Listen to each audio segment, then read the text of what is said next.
भगवान शिव, जिन्हें महादेव, भोलेनाथ और शंकर जैसे नामों से भी जाना जाता है, हिंदू धर्म के प्रमुख देवताओं में से एक हैं। उन्हें संहारक और परिवर्तन के देवता के रूप में जाना जाता है, लेकिन वे कल्याणकारी और योगी के रूप में भी पूजे जाते हैं। शिव को स्वयंभू माना जाता है, यानी उनका जन्म नहीं हुआ, वे अनादिकाल से हैं। विभिन्न पुराणों में उनकी उत्पत्ति के बारे में अलग अलग कथाएं हैं। कुछ कथाओं के अनुसार वे भगवान विष्णु के तेज से उत्पन्न हुए हैं।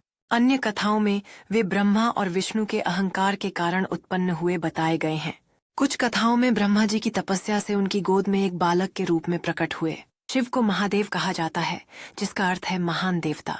उन्हें भोलेनाथ भी कहा जाता है, जो उनकी सरलता और दयालुता को दर्शाता है।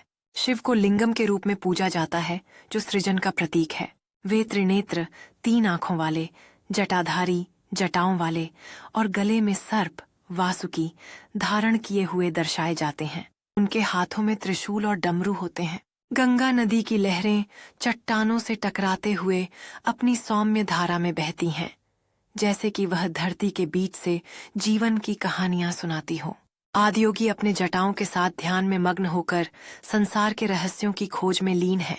शिव की आराधना शिवलिंग के रूप में संपूर्ण श्रद्धा और भक्ति के साथ की जाती है।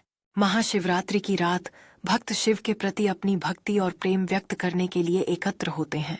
भक्त शिव को महादेव, भोलेनाथ और शंकर जैसे विभिन्न नामों से पुकारते हैं, जो उनकी अनेकता को दर्शाते हैं। पूरे भारत, नेपाल, बांग्लादेश, श्रीलंका और इंडोनेशिया में शिव की पूजा करने वाले भक्तों की संख्या निरंतर बढ़ती जा रही है। कमेंट में हर हर महादेव लिखना भक्तों के लिए एक सामूहिक जुड़ाव और श्रद्धा का प्रतीक है। यह नारा केवल एक शब्द नहीं, बल्कि शिव की अनंत ऊर्जा और उनकी कृपा का आह्वान है। शिव की भक्ति में लिपटे भक्त अपने दिल की गहराइयों से प्रार्थना करते हैं, जिससे उनका मन और आत्मा शांति पाती है।